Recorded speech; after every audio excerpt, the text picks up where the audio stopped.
Assalamualaikum warahmatullahi wabarakatuh.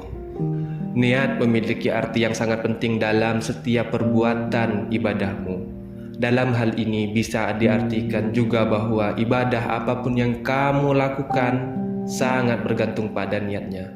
Contoh, ketika kamu beribadah sholat, apabila niat kamu betul-betul khusyuk dan hanya mengharap ridho Allah sebagai bentuk penghambaan diri kepada Allah, insya Allah amal ibadah kamu akan diterima oleh Allah Subhanahu wa Ta'ala. Akan tetapi sebaliknya, apabila kamu beribadah niat bukan karena Allah tetapi selain Allah, karena ada teman, pimpinan, maka pasti niat dan ibadah kamu yang kamu lakukan tidak akan diterima oleh Allah Subhanahu wa Ta'ala dan hanya sia-sia.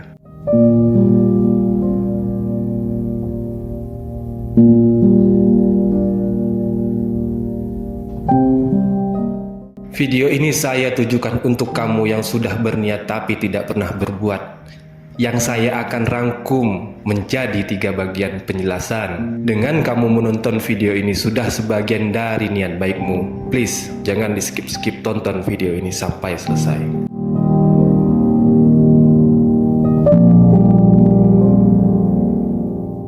Hati yang kuat. Kekuatan niat dalam hatimu bisa kamu lihat dalam kehidupanmu sehari-hari. Dalam menjalankan niat jangan ada keraguan-raguan. Dengan niat di dalam hati akan menguatkan jalan menuju suksesmu. Jika kamu sudah berniat, jangan kamu ungkapkan terhadap orang lain. Bagi kamu yang merasa tidak pernah punya banyak harta atau mendapat perlakuan istimewa dari orang lain, tak perlu berkecil hati, karena itu rahasia Allah selama ini.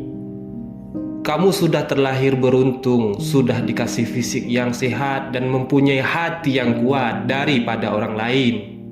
Sehingga cobaan apapun masalah di dalam hidupmu bisa kamu atasi dan kamu hadapi selama ini. Ungkapkan niat di dalam hatimu dengan perbuatan baikmu. Dengan memulainya dari sekarang, jangan menunggu niat kamu hilang hanya karena keterbatasan keadaan. Ungkapkan niat dengan perbuatan perilaku baikmu. Teruslah berusaha, kokohkan, tegakkan niat baikmu. Berucaplah di dalam hatimu, sebesar apapun cobaannya yang menghalangi, aku akan menghadapi walaupun nyawa taruhannya. Usaha dengan niat yang kuat, maka jalan menuju sukses ada di hadapanmu.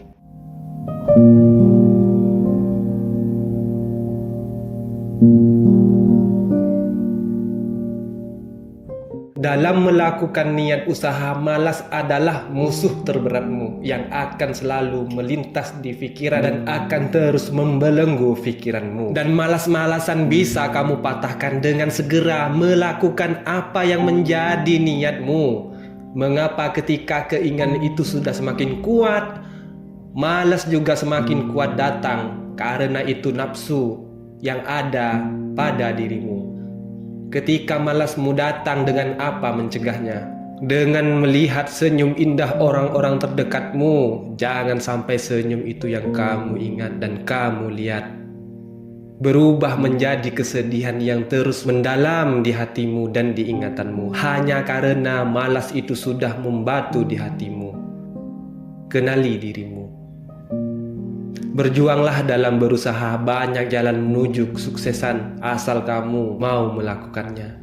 Kegagalan dan kesuksesan ada di dalam dirimu. Jangan pernah berpikir ketika kamu gagal dalam usaha, kamu sudah pasrah dalam keadaan yang makin membuat hancur hidupmu. Yang harus kamu lakukan ketika segala usahamu gagal, mulailah, bangkitlah, berjuanglah. Ketika segala sesuatu yang kamu bangun gagal, Allah menguji niat, keyakinan, dan kerja kerasmu. Yakinlah setiap kegagalan adalah jalan menuju kesuksesan yang tertunda. Dan selalu berdoa.